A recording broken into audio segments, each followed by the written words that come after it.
My name's Dallas. Worked on Boba Fett, Mandalorian series, Avatar, and many more. And it's been quite the ride through virtual production and learning the intricacies of filmmaking from the perspective of the filmmakers as an artist with a background in Unreal Engine. So it's been quite the journey, really. And getting here has been a pretty wild ride, to say the least. What is the virtual art department? Yeah, so the virtual art department, the way that I've always seen it, you'll get somewhat different answers depending on who you asked. In my opinion, everyone has a sort of different specific definition. The way I would sort of describe it is the virtual art department is the bridge between production and the art department, essentially. It's a way in which these, what we call key creatives, people such as the director, production designer, set designers, art directors, director of photography, it's like all these really key players in production. It's a way for them to come together in a unified sense in order to build these sets before they even shoot any footage for the production. It becomes a really empowering process. I think the people who have used virtual production, there's always a sort of aha moment they have if it's their first time where they're like, I get it. Like, I understand how amazing this is. And to be part of that is really amazing as well. And in regards to creating those sets as well, you really see that collaboration when you're really in the thick of it with them, when you're sitting with the production designer, for example, and you've already built out to whatever degree, depending on the stage you're in, you've already built out your environment, and there you are with the production designer, and you're going around moving things, and then the director of photography jumps in, and then they start saying, what if we put lights here? And then that might infer what the production designer might want to put there, and it all sort of, it basically becomes like a revolving door of collaboration where, yeah, the production designer will start building something, DP comes in, they look at it and say, oh, based on this, let's light it this way, let's shoot it this way. Production designer sees that through the camera, and then they say, now that I'm looking at it through the camera, maybe let's put it here. And so it keeps going back and forth and building and building. And again, the beauty is that this all happens before they shoot anything. It's all part of the planning process. And then when they go to actually, shoot their movie, shoot their TV show, whatever it might be, everything's already set, ready to go. It's been, the amount of repetition through building these, through finalizing it, it's quite the process. Some of these shows were on them for like 7, 8, 9 months, depending, And we're sometimes even delivering longer. sometimes 40 sets with 100 different setups, right? So Yeah. I like to expand on what you're saying. The virtual art department, I was a visualization artist for 10 years. And so as a previs artist, now known as visualization was very focused around the mind of a director. And so visualization uses virtual production tools as well. But the director is typically thinking about story, about the shots. And so the virtual art department was born from having a similar process, but very much focused around the brain of the production designer and the director of photography, giving them the ability to also visualize their vision around the worlds, lighting, and ultimately what they care about or what they bring to a production that's different than a director. So in all of this, Dallas, right, we're talking about the virtual art department, we're talking about its value, but how do virtual sets fit into the virtual art department? So, How does this fit? yeah, so I mean, virtual sets would essentially be these environments for which we're building for, these large volume sets that that production is going to be utilizing. Um, Clarifying point, when he says volume, he's referring to an in-camera VFX shoot with an LED stage. So yes, sorry, continue. yes, yeah. Thank you for expanding on that. Yeah, yeah. These sets are really integral to what we do because that's essentially what we're empowering production to build. We're helping them design and build. So it's kind of twofold. Where in the sort of, you might say the sort of primary focus is what's going to be what we call like the virtual content, what's going to be actually on the volume wall. But then we also help plan for the sort of practical set. The production designer has a pretty good idea usually what they want to build, but it's different when they're actually standing there, like when they're able to get into VR, for example, and stand in the space and look around, and that might change some of the thoughts that they have. And so the virtual art department is able to help them to design those sets. So to design and plan out the practical sets, and then we'll match the virtual sets. So again, what's going to go on the volume walls, these LED stage walls, we sort of match back and forth. And I've seen time and time again where that process has empowered these production designers to actually make changes where they otherwise might not have had that, direct experience or insight really to do it, because it's different when you're planning it on paper and you're looking at, drawings and stuff, and it's completely different when you're, again, like in VR, and you're standing in the space and you're looking around, and then suddenly they look and they're like, now that I'm here, I think this pillar needs to move 6 feet that way, and I think this wall, I don't think we need this wall over here, we can push it there. And so these original ideas that, again, were just drawings, they're able to stand. And so I believe that's one of the biggest benefits of these set designs that we build out for them, is not only that, we create the virtual environments, but I think it is also worth noting that we do help in many ways with how they're going to build the practical sets. And I think that's a really important note. And So I'm going to build off of what you said, right? Some of the challenges. I think the reason we're seeing a rise in this process, particularly because production companies are now hiring for this. So if you're looking at some of the what Netflix is hiring for, or Disney, they're often requiring Unreal Engine capabilities. And the reason they are is because it allows you to build both the physical, what's real, and what's virtual, and have a way to help that production designer, help those creatives actually visualize what they're doing. And so this process became more and more popular as VFX films have been taking off. But physical set films with the potential of maybe it's on a backlot with green screen, or maybe you have multiple different locations around the world that you might want to visualize as well. We're seeing it being applied to that as well. And something that this helps, it really is, as Dallas said, a great tool to create tech viz, so that all of a sudden the production designer isn't deciphering these things on his own. Director of photography present, the set decorator, the director himself, producers, as he's building this tech viz. But he'll also have the set construction person that builds the physical sets. He might have the VFX supervisor for the green screen. He might have, or they might have, right, these roles present as the tech viz is being built. And once the tech viz has all that feedback, you can pass it off to those teams, and everyone knows what we're doing and we're on the same page. So we've worked, funny enough, the VAT is different on every production. And that's something I wanted to talk to you about, Dallas, because we worked on so many shows with Disney, but then we also did some shows with Netflix.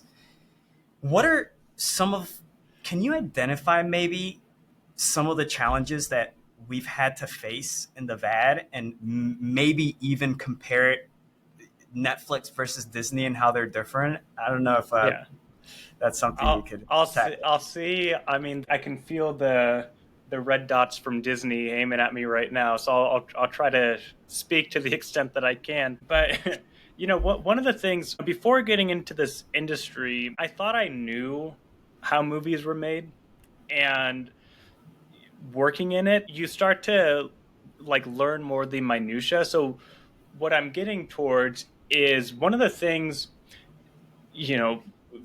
that I at least didn't really consider was budget per shot. I didn't realize that that's how a lot of these things were done. It's like you have a certain budget for one set and then a different budget for another set and things like that.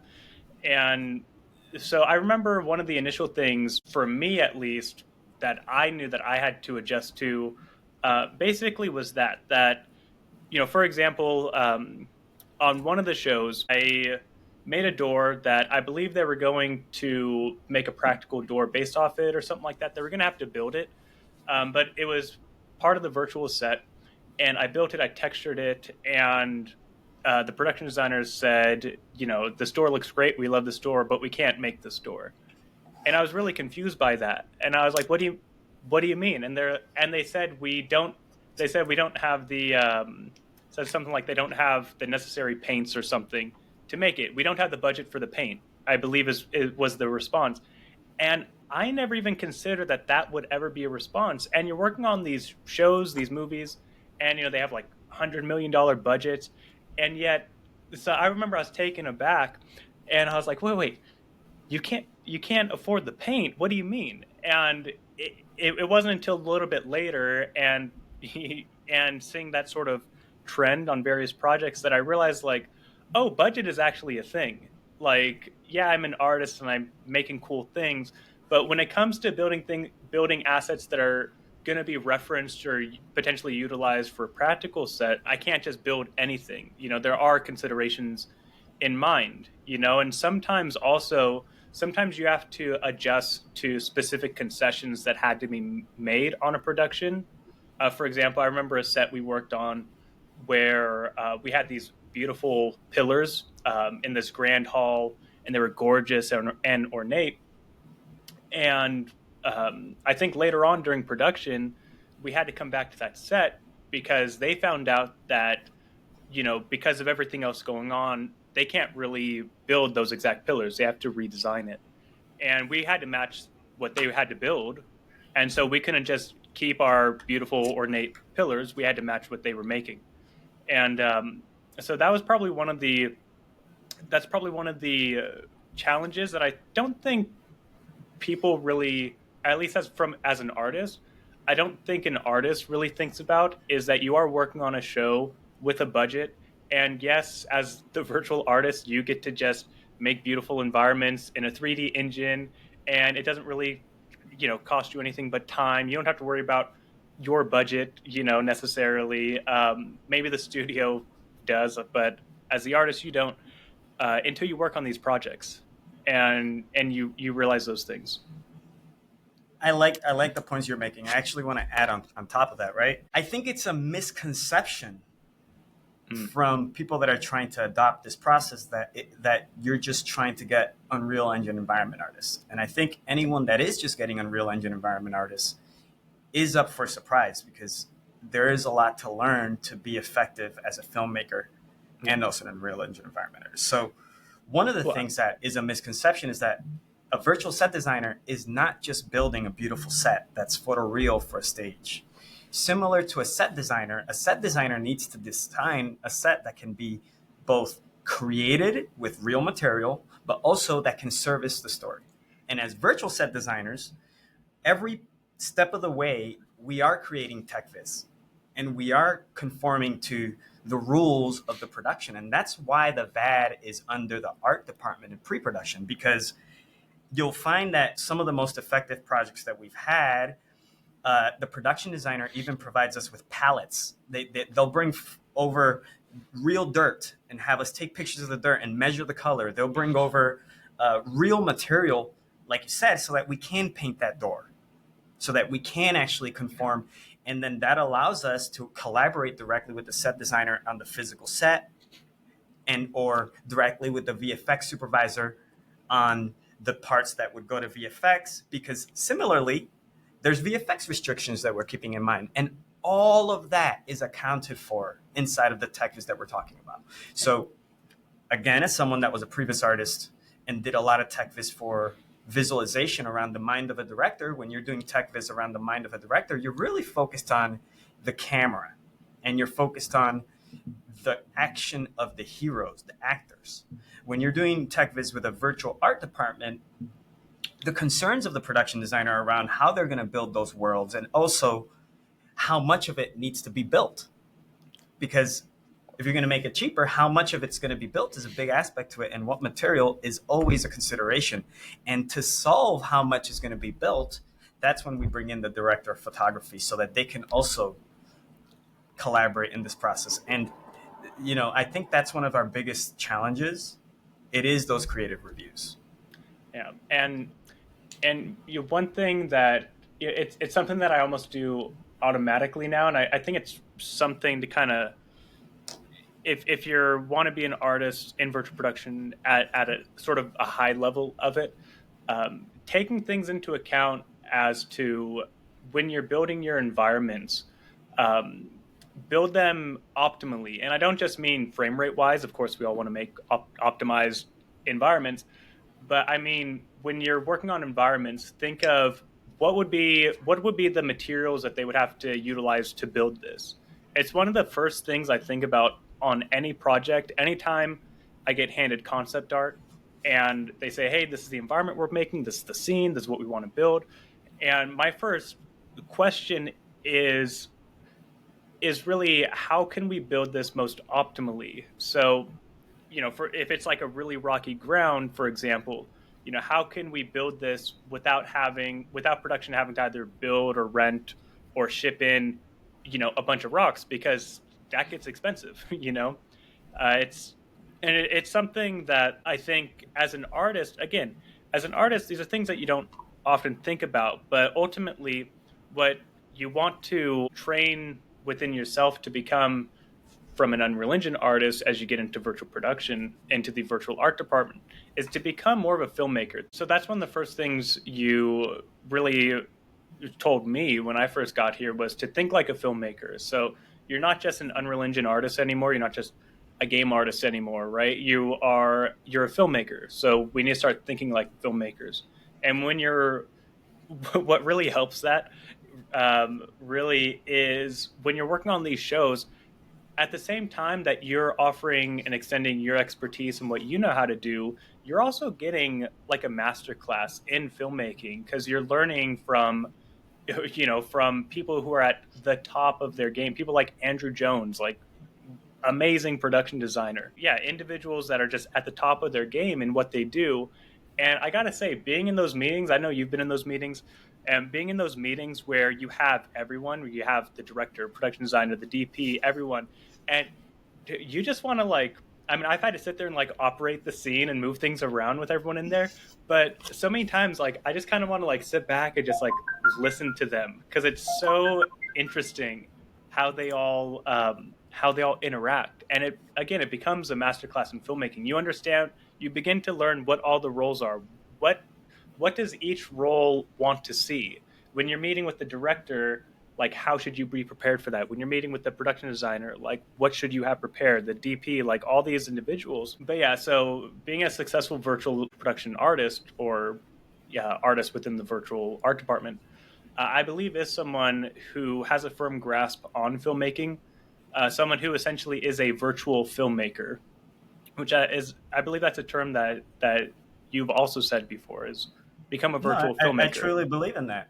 I Yeah. think, and I guess we didn't say it. Dallas is one of our artists here at Narwhal Studios and has been with us for a little bit. And, you know, I really, there's a couple things that you said I want to lean into. One Hmm. of them being is one of those being definitely thinking like a filmmaker. I think I was lucky to be someone that worked in visualization, but as a previous artist, I was in the art department. So I was pretty much practicing the VAD throughout the 10 years of being a visualization artist. It just wasn't something that was widely adopted. At the time, it wasn't using Unreal Engine, but I was lucky to be directly under production designers and DPs for a long time. And one of the things that I noticed was how different they think, even in between each other. So I'll give you an example around production designers. Production designers have multiple different ways to achieve that role of being a production designer. Take Andrew Jones. Andrew Jones really leans into location scouting, right? So, in many ways, as a location scout person, we created a pipeline for him where uh, you do virtual location scouts, and that blew up to a bunch of different things, right? But then you might have a production designer that has a concept art background. And so when we work with a concept art background, they might be less inclined to jump into a headset and explore the set that way. They might instead prefer for you to drive the session, Dallas, and then to show the concept and the environments as if they were concept art, right? And we've developed other tools for that. So it is super important to try to understand, in my opinion, the roles, the director, the production designer, the DP, but then to also understand the differences and to listen deeply around the human. How are they different? And to set a pipeline around them. So that's something that I'm always trying That's to. yeah, that's an amazing point because it really is what I would say is a successful virtual art department is really all about adaptable workflows because you can, as you said, like every individual is different. They have their ways they like to work and they have their ways in which they work that really make them shine, right? Not everyone is the same. We all have our own ways, you know. Some people work in silence, some people work with headphones on. Everyone's different. And I think that really has to be taken into consideration when you really want the most out of whomever you're working with, right? And especially, you know, you're working with some of these really like top tier, you know, individuals. You know, you're talking about you're working on a project and John Favreau is leading it, for example. Are you gonna tell the head of Disney how he's supposed to work, or are you gonna adapt your workflow around the project, right? And so, and plus, you want the best product you possibly can, right? You want to create the best show with the best people and the best way. And so, yeah, we've had to do that so many times. You know, as you said, Andrew Jones, you know, he'll get in VR and he'll go this close up to something, and he'll draw on it and say, "This is, you know, an inch, 2 inches too small. We need to make it a little bit bigger." And he'll draw on it. Like he's very detailed, and you know that's one of the reasons why he's one of the greats. You know, he's amazing at what he does. And then you know you have a full spectrum for every role, for production designer, for director of photography, for director, for all these people, and you have everyone from there. And then there's you know other individuals that don't really necessarily care about the details. They just really care about you know if it's a big large thing, that's what I care about. You know, are the big large buildings looking good? Great, because that's going to be our most expensive thing. That's what I'm concerned about building. The little rocks and pebbles, put whatever you want there. I don't care.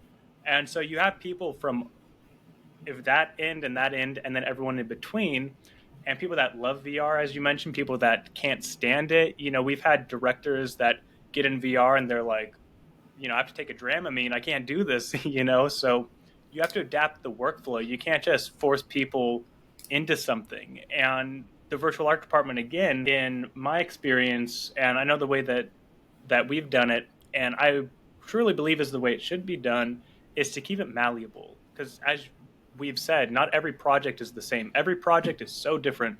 It's different asks, different people, different this, everything's different.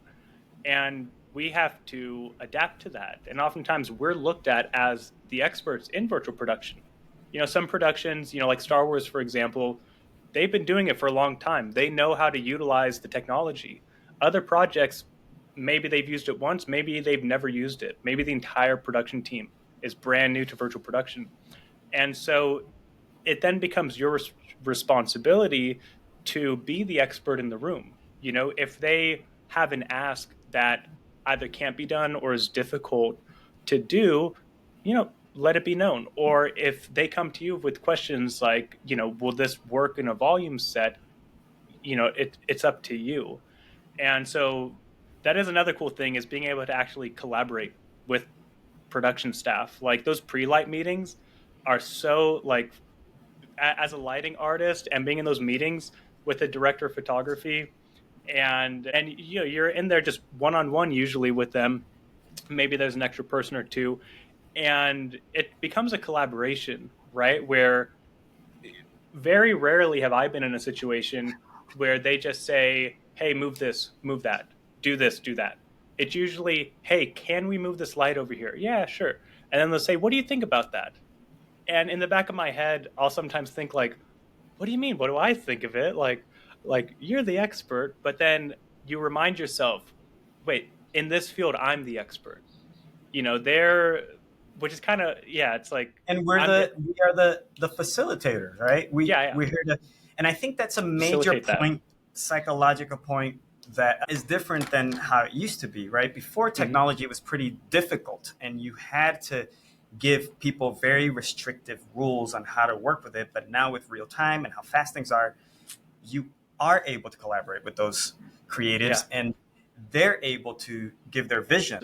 In regards to that, first let me say that one of the beautiful things about a program like Unreal Engine is that, and then with the advent of virtual production and how big it's getting, is that Epic is really supporting it increasingly more so and creating tools that work for games and for the stages, like PCG, Film. for example. Yeah, yeah. Mhm. Yeah. So like the procedural content generation. Before, if you wanted to do procedural, you had to find yourself an artist that knew Houdini pretty well, and you'd have to do that or figure out some blueprint scripting type stuff.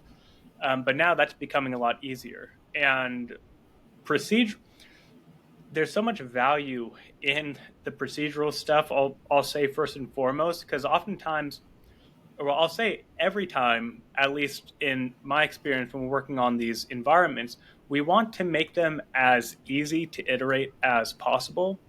And so it's not just enough to build environments. We have to make environments that are easy to move around because changes can be made at any given moment. And now with that, you can build a forest, and if all of a sudden they say, "Oh, can we move the path a little bit to the left?" Instead of having to say, "Yeah, we'll send you an update tomorrow on that," we could just in the meeting live say, "Yeah, no problem." Boop, just move it over, and whoa, our path is different.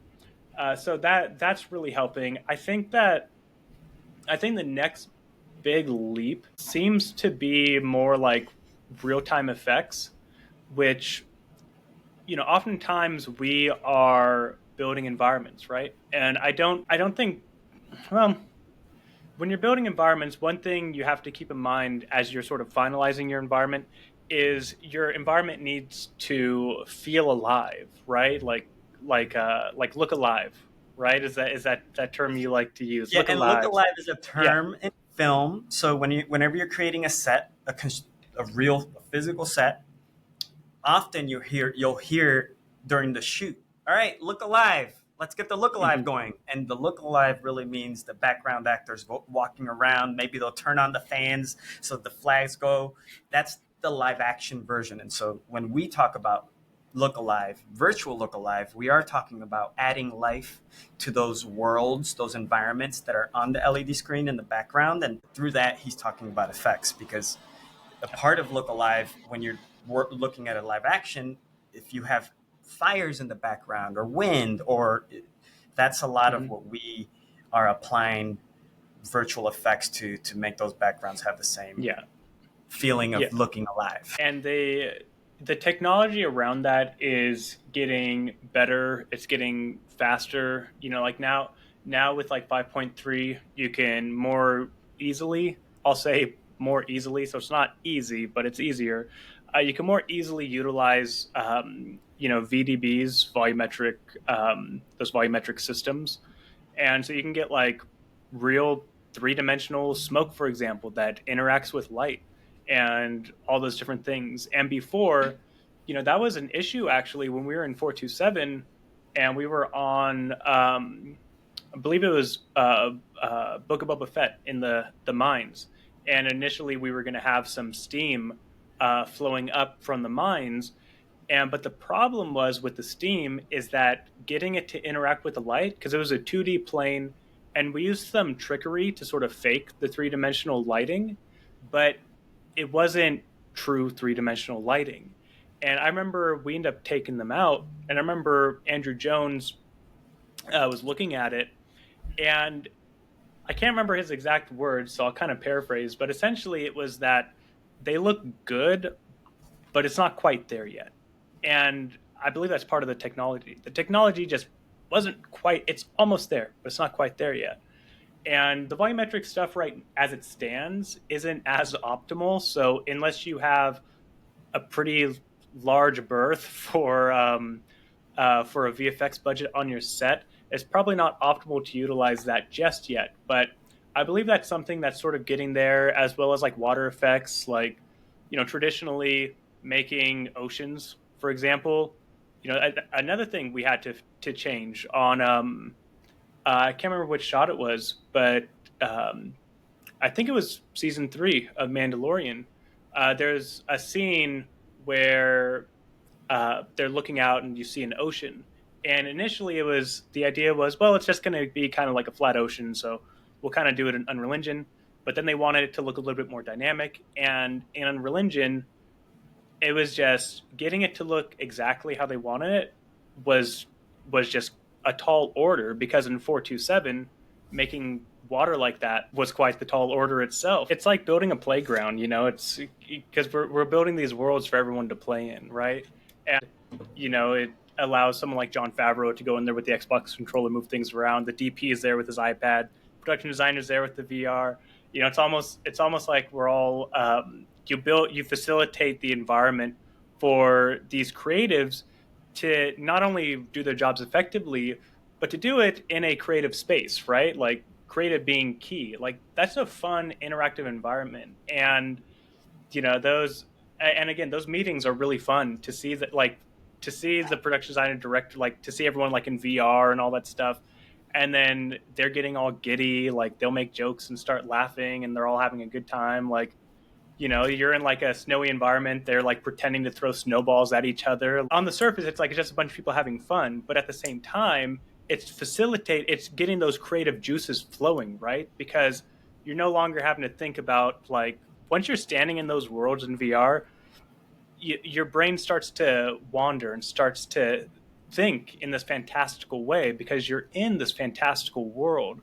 And so they're able to more quickly and more easily iterate when they're in these beautiful, fun, goofy or exciting, whatever worlds, as opposed to, just like sitting in a, white cubicle, with just a plain cubicle trying to think of creative ideas, and It then suddenly you're transported.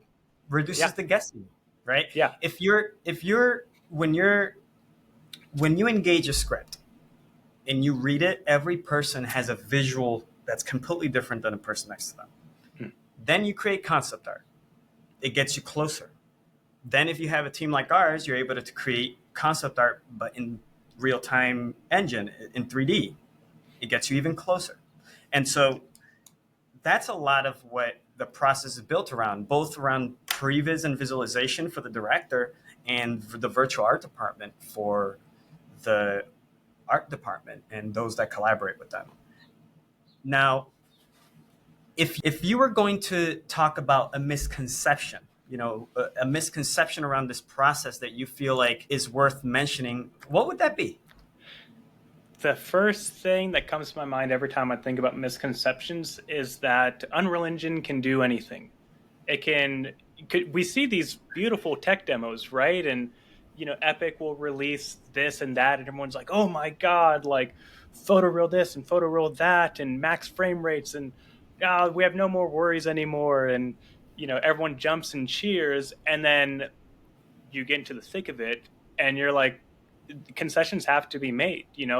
Oftentimes, as you're working and doing this, we have to keep in mind and remember that this is still a game engine. It's designed for environments that are geared towards games. Now, fortunately, the way virtual production works is the environments fit within those same rules as a game environment.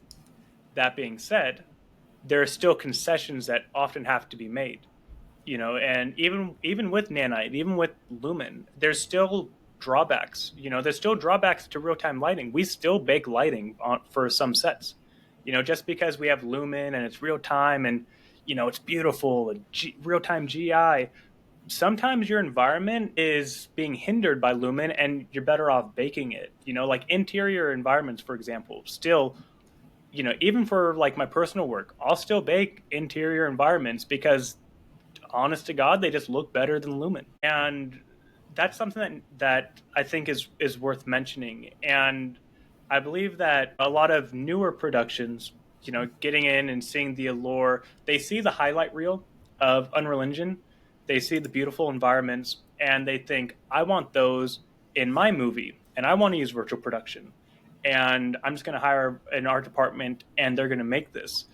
But I mean, one of the things you have to keep in mind as well is you have to make sure that the artist, for starters, can make those kinds of environments. They understand the tools, they have the experience and everything to create those, but then also to not only create environments, but create environments that are going to work on the volume stage. There's a lot of things to consider. You have a large volume.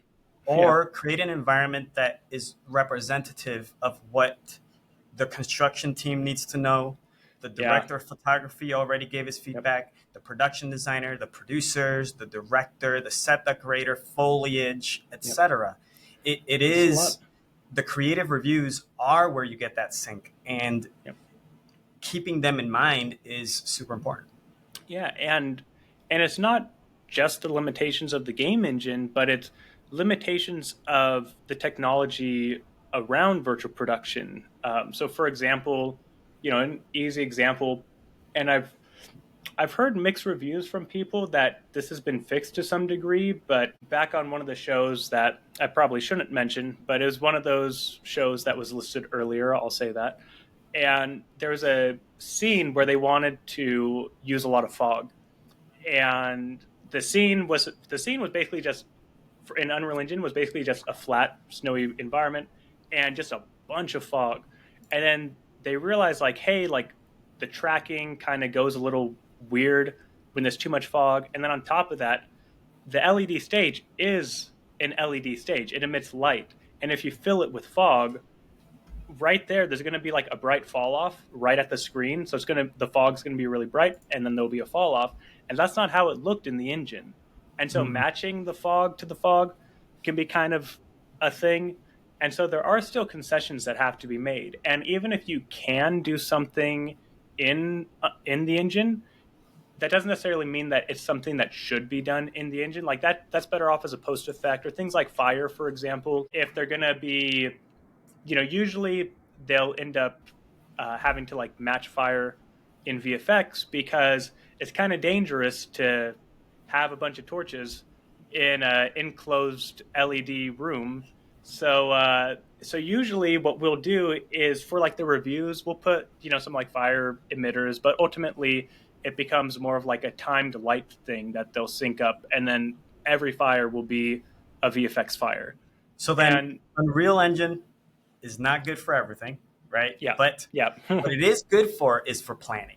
It's amazing. You could yes, use it for planning on yes, everything. And yes. like he's saying, he's giving us multiple examples of when it is good and when he's giving us multiple examples of ultimately how we all those torches and all that fire, we represented it in Unreal and we plan it. But then what we do is, hey, VFX and or the VFX person might be in those reviews and they would inform, hey, maybe we take that part and you take this part. So it is a misconception that Unreal is super easy. It is not a misconception necessarily that it's adding a lot of benefits and flexibility, but there are having a knowledgeable team that can help you navigate those challenges live so that you can actually get the cost savings and the benefits of it is something that's important. Yep. Yeah, make sure And your team has an engineer. yes, make sure your team has an engineer. Absolutely. So I want to add one Mhm. misconception. I think one misconception around this process and designing and pre-production is that you're locked to the design. And so we've seen that happen on productions when you don't have a team that understands how to plan things and how to set things up appropriately. But the truth is that it's extremely flexible. And when you can plan for the stage and when you can plan appropriately, you can shoot your movie virtually. And then when you're there on the day, you have no doubts of what's going to be shot. You can do that easily, but then you can also explore new shots because in a real-time process on the stage, it's not like a 2D plate. It's a 3D environment that's back there and expanding on your script, and that organic nature of this process is part of why I think the individuals that we've worked with and so many people are starting to lean into it. It's able to give you a blueprint that then you can build off of and build up upon. Oh yeah, so many times on a project, things change all the time, and not even because they have to change, but because they had the concept art, they have the script, they look at the 3D environment, and then they say, now that I'm looking at it, like the fully fledged environment, I think we can do this with it, or let's try that, or how do we do that? Do we have the budget to do this? And so things are free flowing, like, as you're mentioning, and you're not locked in. Things can change at any moment. Even even potentially day of shoot. I don't necessarily recommend that, but you can on the day of shoot, you know, the DP now wants to get a different angle. You know, he's planned out all the shots, and he's like, you know, I think there's an opportunity for this shot. And he turns, and he's like, that rock's in the way. Can we move it? And then, you know, you have your guy in the hot seat say, yeah, yeah, sure, and then just move that rock over a little bit. And you can set up your environment for that, for whatever kind of workflow they want. Is this going to be fully baked, where that might You kind of hit be a the nail problem, on the or is head. it real time? Yeah, Identifying, that's the challenge though, right? And that's why yeah, we mentioned at the beginning of this that each person wants to work differently. Identifying the workflow that they want so that you can set up these sets appropriately is super important. And yeah, it allows you to have the flexibility that you want to have. yeah. And that's, I think one thing that we hear often is that, oh, but things can change and change and change. That happens if you didn't come to an agreement with your team members of when things need to be done to achieve what you need to achieve for the shoot, right? Yep. And introducing your creatives to this process appropriately and guiding them humbly, because they're the ones that really have the responsibility of making this project excel, right? So humbly introducing them to this process, telling them the caveats, having a timeline that tells them, hey, this is your cutoff time for this. If you want to do this, this is when you want to do this, so that you have that. It's just like production. You can change in traditional production. If you decide the day before that you want to repaint the barrel, you can. And someone might have to stay up overnight. That's no different than in the process we're in. And that's what I think is one of the biggest misconceptions is and anxieties is as well, is that, oh, but things can keep changing. Well, why is your team allowing it to keep changing? Why is your team not educating the traditional filmmakers to understand both the benefits and the caveats attached to it? It becomes an intricate balance, right? Because you want to allow the create these individuals to iterate and do the things that they want to do and throughout their ideas and everything. But there does come a point in time where you do have to kind of say, well, we have like 40 other sets that we need to focus on, and we can't really be putting all of our eggs in this one basket. I know we're all excited for it, but we do need to move on to the other sets. And so being able to say no, unfortunately, it's such a dance, right? Within the industry, like, because no one wants to be the person that has to say no. But sometimes somebody has to, and you have to do it in a way where it's not just like, no, your idea is terrible, get out of here. Well, I mean, You have to balance. this is also where you manage things with a virtual production producer, and you have a virtual art Yeah, department, art yeah, director, typically a VAD art director, right? And so it's never, in my opinion, no, it's always a dance, just in traditional production. yeah. If you take resources from here, or if you have a budget for a set, or if Hmm. these are all caveats that they're sharing with you. And similarly to VFX has a ton of caveats. This process has some too. Yeah. I just think that this process far surpasses the benefit. Oh, Like absolutely. benefit wise, it's huge, right? Yeah, Now absolutely. we're getting close to our time here. Hmm. If I was going to ask you one more question, Dallas, what would you tell? What is one advice that you would tell those that that want to engage with this process? But it could My be an artist Yeah, trying to get into it for the first time, or it yeah. could be someone that has a project that they want to hire a team like ours. It could be either. So I'll give a bit of advice for both, I suppose. So in regards to an aspiring artist, would be if first and foremost, virtual production is an expanding facet within the industry. And so I personally believe that there is a bright future for any aspiring artist to become an artist within the virtual art department, because again, it is expanding. So learning Unreal Engine, but also learning filmmaking, because when virtual production first sort of started, the way in which they resolved that is they took people from VFX, and then they took people from games, and they put them in the same room and said, you guys are making environments.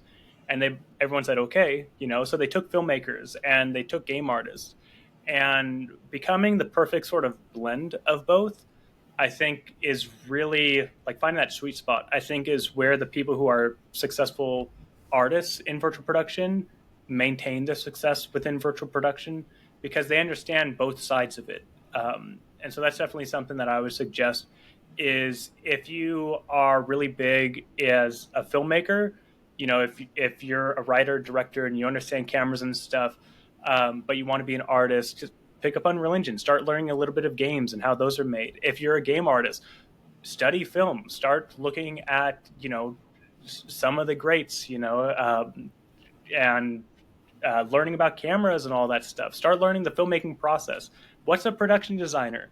Before I got in the industry, I didn't really know what a production designer did. I don't think many people outside of the industry know what a production designer is. And yet they are one of the most important people within the virtual art department space that you're working with. The And film in general, yeah, within the film, yeah, they're responsible yeah, for the look, the visuals, yeah, so the yeah. environment, yeah. And so I definitely say, understand the roles, how they work, and yeah, learning Unreal Engine or learning filmmaking, both. And then one additional thing I'll say in regards to that real quick is in regards to the sort of art you put out, show the process. Please show the process. One thing I'm going to say, whether it's hurt someone's feelings or not, but there's a lot of great art on ArtStation. Your individual highlight piece doesn't stand out a whole lot. And it's not because it's not an amazing piece. It's because there's a lot of amazing pieces on ArtStation. And most of these studios go on to ArtStation. That's how you found me, I believe, was on ArtStation. And Yeah. and but like show the process of what you're building, because when you're on these projects, you're not just building environments in a bubble. You are working with production and they're handing you concept art and they're saying, hey, we need this made. And so when these studios are looking for new artists, they want to see if you're able to do it. And fortunately and unfortunately, Unreal Engine is becoming easier. It's not easy still, but it's becoming easier to create beautiful renders. And so that means that the market is kind of being saturated with beautiful renders.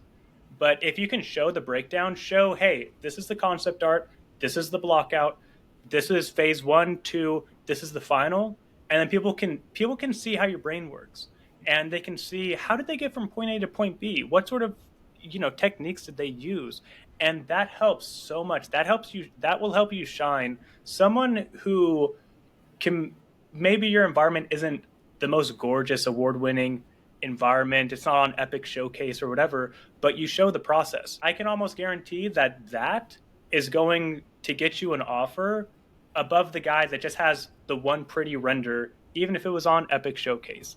Like they might get an offer, but you're going to be the serious contender because the studio actually sees how you made your thing, and they can see they use the same process we use at our studio. We want them because the ease of training, it's going to be a lot easier to train them. It's just the onboard process is just, hey, jump in, boom, you're building a Sarlacc pit. That's what happened to me. It's like, boom, here you are, you're in here. My first day was meet Andrew Jones, look at a bunch of concept art. Next thing I know, I get a message and it's a concept art and it's hey, you're building a Sarlacc pit today. I'm like, this is my first day in film. Like, I love Star Wars and I'm building a Sarlacc pit. Dallas, I Yeah. appreciate you. Like Dallas said, I found him in ArtStation, and Dallas was self-taught. So everything he's talking to you about, he got this job learning it on YouTube. And so when we found him, he was working on a game, and I was very impressed by his ability to capture information. So, man, I appreciate you so much, and I Appreciate appreciate you. you joining me on the first episode of this show. If you enjoyed this episode, don't forget to check out our Narwhal Studios website. And thank you. Peace.